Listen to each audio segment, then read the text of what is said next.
If you were to look up average attention span, you would see a slew of articles claiming that we are down to 40-ish seconds. Now, anything worth doing is going to take you more than 40 seconds. The fortunate news is that according to studies and my own personal experience, we can strengthen our focus simply by playing one of the best games ever made. By the end of this video, you'll see Breath of the Wild is far more than a frivolous time sink. In fact, it can be used as a tool for curing burnout, brain rot, or whatever may be debilitating your noggin. Algorithms tailored to keep you watching by fostering dopamine dependencies are a malice of their own. We can begin to break our habit of distraction by simply giving our undivided attention to one activity for a prolonged period of time. You may have noticed that after checking your phone, it takes you a few moments to refocus on what you were doing. This is because it's natural to experience lag when losing focus or regaining it. Factor in the amount of times you check your phone per hour, plus the amount of time to regain focus. That's a lot of valuable time lost to distraction. Breath of the Wild is the perfect activity to retrain your focus. There have been studies done on the benefits of playing Breath of the Wild on your mental well-being. I'll go ahead and link one that I read below. For our purposes today, I want to highlight their findings that through giving your full attention to Breath of the Wild, you can experience reduced anxiety and increased happiness.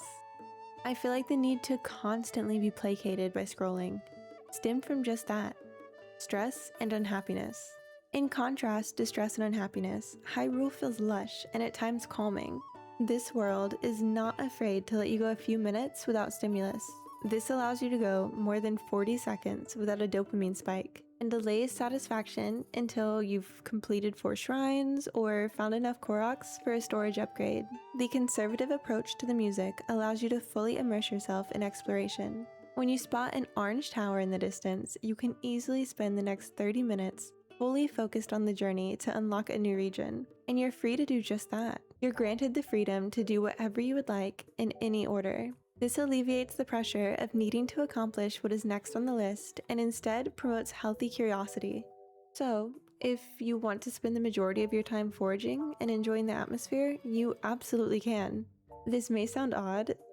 One aspect I really appreciate is that it doesn't feel like it's competing for my time and attention. It is so easy to put this game down and pick it back up at any time for any reason.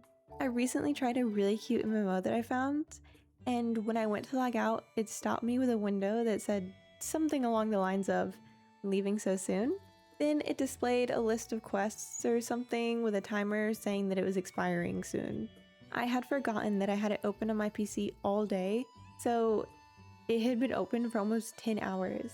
And still tried to guilt me into staying longer.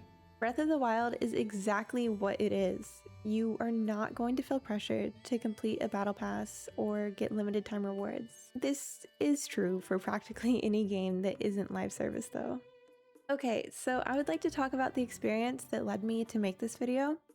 I've been taking extra classes this year. I have 5 classes right now, but in the spring semester, I took 6 classes. My biggest concern leading up to these extra classes was my focus and time management. So I did a full dopamine detox. During winter break, I was literally just reading and doing crosswords. That is it. After I got used to the heavier workload, I started introducing video games back into my free time and even started working on YouTube videos again. It's been really easy to tell what games make it harder to transition from playing to studying. Breath of the Wild not only allows me to transition to studying with clarity and focus, but I've found it's also a great tool for writing. When I have a written assignment, I find it really easy to reflect on the topic and what I'd like to say while just wandering. So I don't think that fully eliminating screens was necessary to help my focus. I just needed to be more mindful about what I was doing with that screen time. If you're still here, you've made it far more than 40 seconds. I am so very proud of you for being above average. Have you found any other games that can achieve these same results? I'm sure they're out there. If you haven't seen my first Breath of the Wild video where I talk about losing my save and restarting, I'll link it down below. I guess it serves as a part 1. Thank you so much for watching. Have a good one.